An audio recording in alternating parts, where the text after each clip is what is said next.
ఈసారి ఇద్దరిని పీకేయండి. Ball task అయిన తర్వాత లీడర్ బోర్డ్ చూస్తే అప్పటికి కూడా ఎమాన్యుల్ డిమానే లీడ్లో ఉన్నారు. దీంతో ఈసారి ఇద్దరిని గేమ్ నుంచి తప్పించాలి అంటూ బిగ్ బాస్ పుల్లపెట్టాడు. ఇది చెప్పగానే సుమన్ చెవిలో టాప్ 2 అంటూ భరణి ఊదాడు. తనుజ కూడా ఎలాగో టాప్ 2లో లేదు కాబట్టి ఇమ్ము డిమాన్ని పీకేద్దామంటూ తన డెసిషన్ చెప్పింది. కానీ ఇమ్ము డిమాన్ ఇద్దరు మిగిలిన వాళ్ళని రిక్వెస్ట్ చేశారు. దయచేసి మమ్మల్ని తీసేకండి. నిన్న కూడా మీరు ఎక్కువ మంది మా పేరే చెప్పారని అడిగారు. నిన్న నాకు ఓటు వేశారు. నేనేం అనలేదు. అలా అని డైలీ నాకే వేస్తే నేనేం చేయను అంటూ ఇమ్ము అడిగాడు. మేము మిడిల్లో ఉన్నాం, మీరు ఫస్ట్లో ఉన్నారు అంటూ ఇండైరెక్ట్ గా ఇమ్ముని తీసేస్తున్నట్టు చెప్పింది తనుజ. దీంతో ఇమ్ము కోపంగా అక్కడి నుంచి వెళ్లి కళ్యాణ్తో మాట్లాడాడు. లీస్ట్ స్కోర్లో ఉన్న వాళ్ళని ఇంకా ఎందుకు ఎంకరేజ్ చేస్తాం, ఆట ఆడే వాళ్ళని కదా సపోర్ట్ చేయాల్సింది అని ఎమోషనల్గా అన్నాడు ఇమ్ము. అయితే నిన్న పేరు ఎవరిది చెప్పినా వేటు మాత్రం సంజనకే పడింది కాబట్టి ఈసారి మళ్ళీ ఇమ్ము డిమాన్ని తీసేద్దామని మిగిలిన నలుగురు డిసైడ్ అయ్యారు. ప్రతి దానికి మేమే ముందుంటాం అంటే ఎలా అంటూ సెటైర్లు వేస్తూ హైయెస్ట్ స్కోర్ వాళ్ళని తీసేద్దాం అనుకుంటున్నా అంటూ తనుజ చెప్పింది.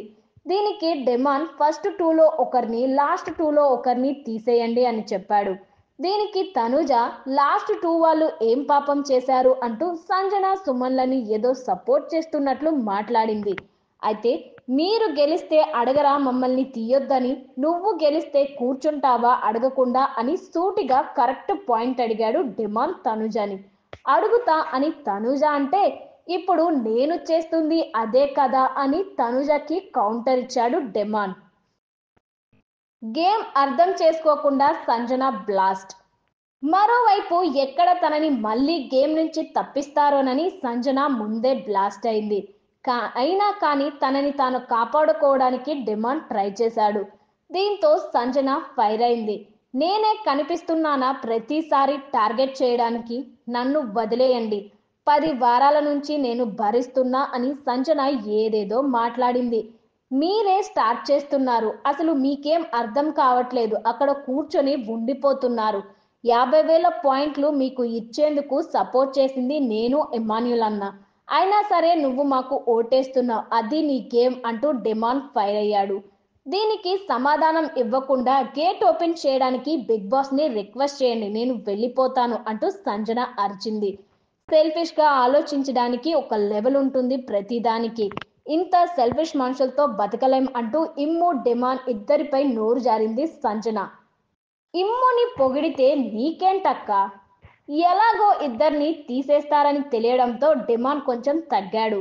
కనీసం టాప్ 1లో ఉన్న ఎమాన్యుల్ని తీయకండి, కావాలంటే నన్ను తీసేసుకోండి, ఇమ్ము అన్న కష్టపడి ఆడాడు అని తనుజని రిక్వెస్ట్ చేశాడు డిమాండ్. ఈ మాటకి తనుజకి కాలింది.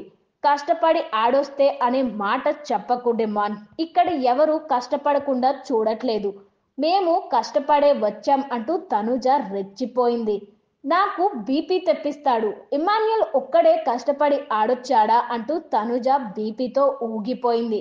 సరే ఇమ్ము అన్న పేరు చెప్పకు అని డిమాండ్ అడిగితే నా స్ట్రాటజీ నేను వాడుకుంటాను, నీ మాట వినను అని తనుజ చెప్పింది. ఈ మధ్యలో మళ్ళీ సంజన వచ్చి మీ కడుపే నిండాలని వేరే వాళ్ళ కడుపు కొట్టొద్దు అంటూ డిమాండ్ మీద అరిచింది. దీనికి ఇమ్ము హర్ట్ అయ్యాడు. మేము ఎవడి కడుపులు కొట్టి ఇక్కడి వరకు రాలేదు అని చెప్పేసి కోపంతో వెళ్ళిపోయాడు. బుర్ర వాడక అవుట్ అయిన తనుజ సంజన. ఇక వీళ్ళకి నెక్స్ట్ పట్టు వదలకు అనే టాస్క్ ఇచ్చాడు బిగ్ బాస్. అయితే ఈ టాస్క్ లో ఫస్ట్ గెలిచిన వారికి ఏకంగా 100 పాయింట్లు వస్తాయంటూ చెప్పాడు బిగ్ బాస్. అయితే ఈ టాస్క్ లో భాగంగా పజిల్ పూర్తి చేయాలి. రోల్ అవుతున్న థాడ్ కింద పడేలోపు పజిల్ కంప్లీట్ చేయాలి. అయితే ఈ టాస్క్ లో పజిల్ త్వరగా పూర్తి చేసి సంజన తనుజ పరిగెత్తుకుంటూ తాడు పట్టుకునేందుకు వెళ్లారు. కానీ ఆ బరువు మోయలేక మోచేతులు వంచేశారు. దీంతో టాస్క్ నుంచి ఇద్దరు అవుట్ అయ్యారు. కానీ భరణి పజిల్ లేటుగా పూర్తి చేసి సరిగా తాడు ఆఖరిలో ఉండగా వెళ్ళి కొన్ని సెకండ్ల పాటు పట్టుకొని కంప్లీట్ చేశాడు. ఇక సుమన్ శెట్టి అయితే అసలు టాస్కే పూర్తి చేయలేదు.